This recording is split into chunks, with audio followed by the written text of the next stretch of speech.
Situation ayant prévalu dans la ville de Lubumbashi la nuit du vendredi 25 septembre 2020 au samedi 26 septembre 2020 par des éléments Maï Mira du mouvement des indépendantistes révolutionnaires africains. Les faits.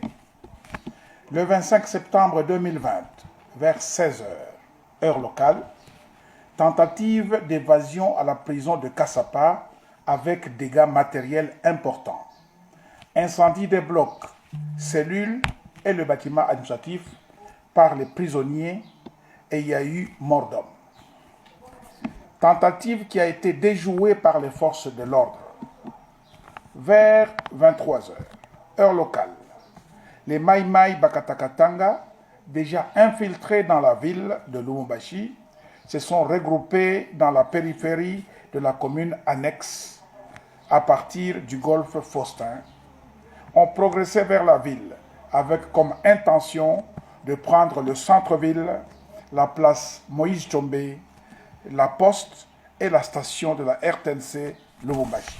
Estimé à plus ou moins 200 personnes, avec les armes AK-47, calibre 12, machettes, flèches et autres armes blanches. Ils ont été empêchés par les forces de l'ordre d'accéder au gouvernorat de province.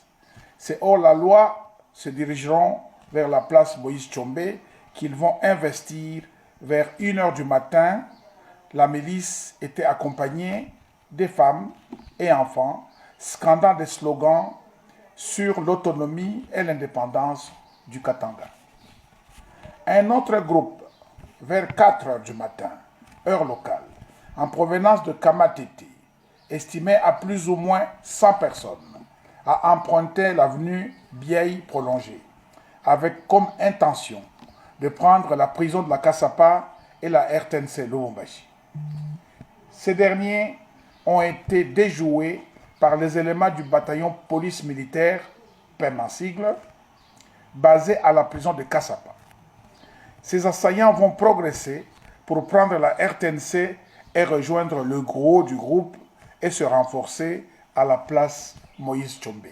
Parmi eux, l'on signale des femmes et des mineurs, parmi les combattants armés. La police nationale congolaise va tenter de les disperser avec du gaz lacrymogène pour les séparer. C'est à ce moment-là qu'ils ont répliqué et commencé à tirer sur nos hommes. Ils ont fait l'usage d'armes à feu. En tirant sur nos hommes, 2 policiers ont été décapités. Ils ont aussi réussi à tuer un élément des FARDC. Les forces loyalistes se sont vues dans l'obligation de riposter fermement. En ce moment, la situation est sous contrôle et est devenue calme sur toute l'étendue de la ville cuprifère de Lubumbashi.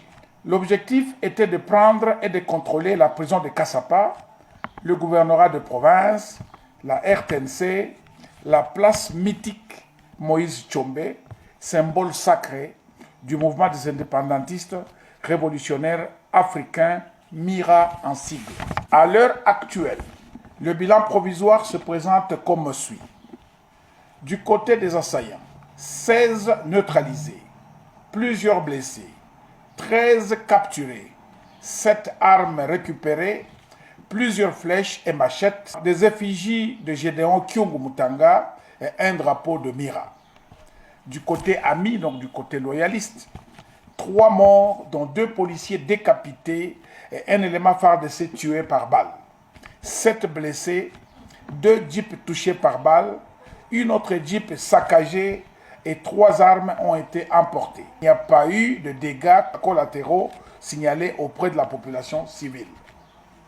Ceux qui sont en errance ou en débandade sont poursuivis par les forces gouvernementales vers la route Kafubu, Golfe Le Battant. Les autres se sont dirigés vers la route Likasi, route Kasenga. L'autorité politico-administrative, à savoir le gouverneur de province, rassure toute la population et lui demande de rester sereine, de se calmer et de dénoncer toute personne suspecte auprès des forces de l'ordre. Au moment venu, nous donnerons le rapport final lié à ces événements malheureux. Je vous remercie.